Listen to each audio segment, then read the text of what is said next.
I feel like it's night and day from the day I got drafted. With the first pick, from Iowa City to the Circle City. As a player, I've, been able to improve and try to take things from game to game to get better at. Here are the first points of Caitlin Clark.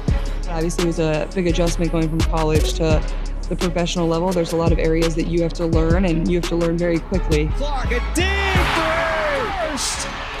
Triple-double for rookie Caitlin Clark. Caitlin Clark's rookie season is more than just an entry at shaking up the Mamba, and coaches can't help but talk about it. Her talent and style of play have ignited a buzz that goes beyond the court, drawing in fans and making seasoned coaches rethink their game plans. Their praise for her isn't just the usual, there's a mix of admiration and challenge. Clark's impact is undeniable, and these coaches' comments reveal just how deeply she's shifting the landscape of women's basketball. Let's break down what's behind the high praise for Caitlin Clark. Caitlin Clark has been doubted by fans of the ONBA, active players, and even some legends. Coming in ranked, so people say, dang, like he or she's killing them, but you have a 25-year-old playing against a 20-year-old. Mm-hmm. Like, you should be killing them. Because you've been doing it a lot longer than that. You offered the contract to a player who's not yet even in the WNBA. I did. Caitlin Clark talks her. Caitlin Clark is demonstrative.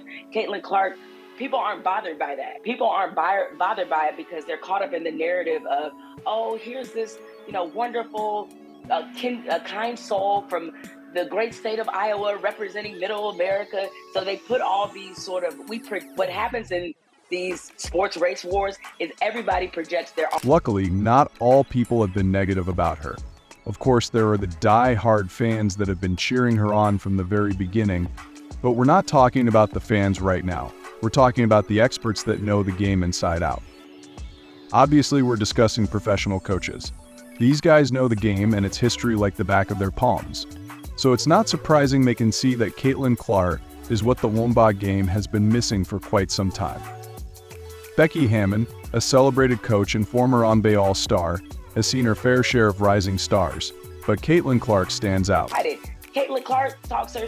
Caitlin Clark is demonstrative. Caitlin Clark, people aren't bothered by that. People aren't bothered by it because they're caught up in the narrative of, oh, here's this, wonderful, kind soul from the great state of Iowa representing Middle America. So they put all these sort of, what happens in these sports race wars is everybody projects their own. While Hammon openly acknowledges Clark's rare talent and athleticism, she doesn't mince words about staying focused on the game itself. She's praised Clark's basketball skills, noting that her impact goes beyond just points scored. She's reshaping the way people watch women's basketball. We love Caitlin Clark. There's no... I think she's amazing. I watched every time I possibly could. Hammon's remarks also challenged the excessive hype, suggesting that the story should be centered on Clark's work ethic and skill rather than media-fueled narratives or controversies. As someone who values hard work and fair play, Hammon respects Clark's place in the ONBA, but remains committed to supporting the players facing off against her, too. For Hammon, Clark's talent speaks for itself without needing extra stories to back it up. This balanced approach shows Hammon's role as both a competitor and an advocate for fair appreciation of the sport. And by the way, what is she, 22? She's a 22-year-old woman with a lot of pressure. Not perfect. She's not perfect. She's a rookie in this league. Like, back off. For a long time, the Minnesota Lynx head coach Cheryl Reeve has been known online as the biggest Caitlin Clark hater, at least in the coaching circles. First, she said that she refused to entertain the idea of taking to secure the first pick in the draft and select Caitlin, which was understandable. Although she sounded dismissive, she still had integrity and always wanted to play to win, which is commendable. However, she didn't stop there. First, she didn't recruit Clark for the U.S. Olympic team that played in Paris earlier in the year.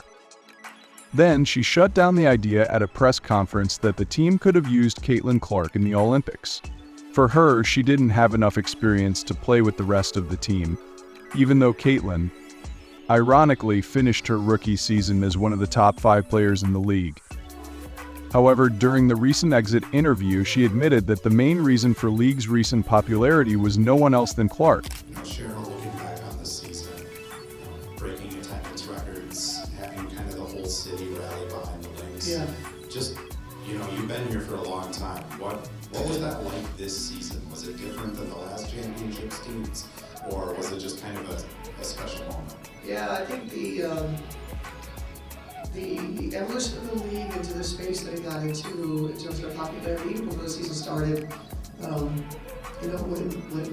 Caitlin Clark announced that she was going to enter the draft, I remember I was not connected to the business side, and the wave of enthusiasm that came from a player that wasn't even going to play for the Lynx. And we certainly knew some of the other players that were going to be in this draft, so there was a lot of excitement and momentum for the WNBA, but to see it actually translating business-wise across the league. Her words show a deep respect for Clark's abilities and the lasting value she wants her players to adopt. Even in discussing Clark, Reeves' commitment to building her team with integrity underscores her belief in doing things the right way, a belief that aligns with the competitive spirit Clark has brought to the league. Stephanie White, head coach of the Connecticut Sun, has taken a thoughtful approach in assessing Clark's rookie year. Coming from a history with the Indiana Fever, White knows what it's like to build up a young team.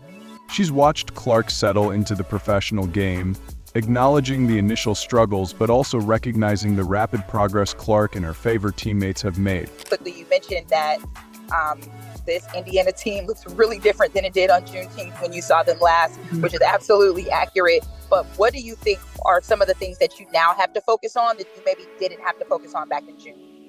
Well, I think anytime you're a young team that's really growing into yourself, the understanding of one another, the timing, the pace, the connectedness just wasn't quite there early. It's there now.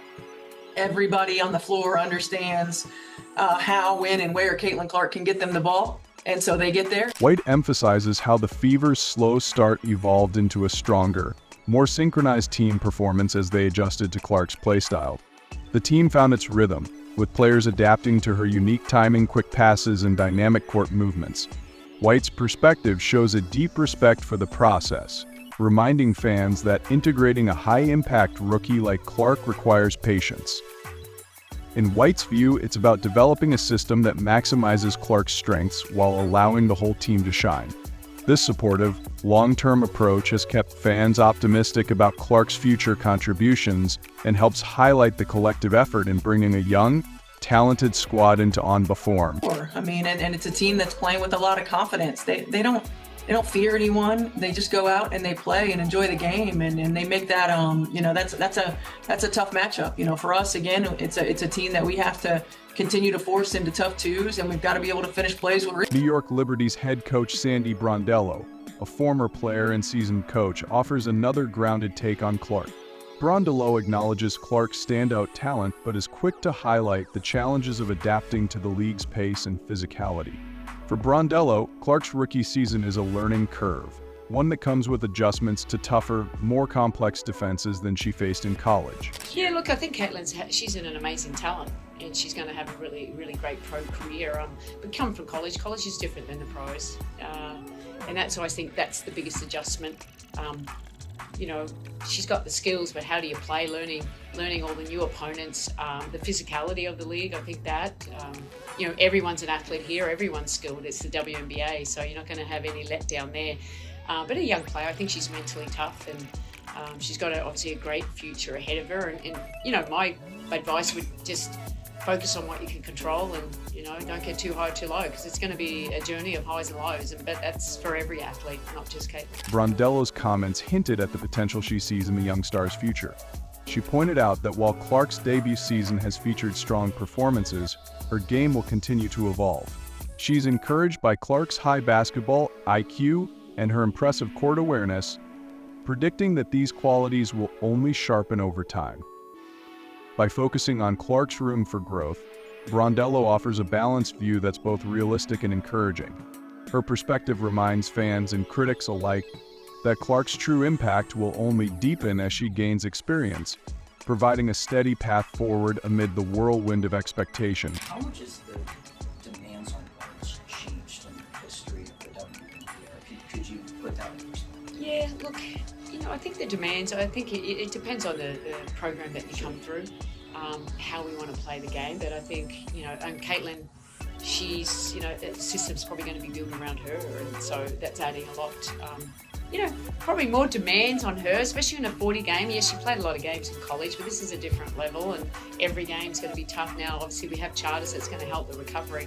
But in, game one, she had a tough night, but you have to have a short memory, don't you? But that's the beauty of this league. You just got to get to that next moment.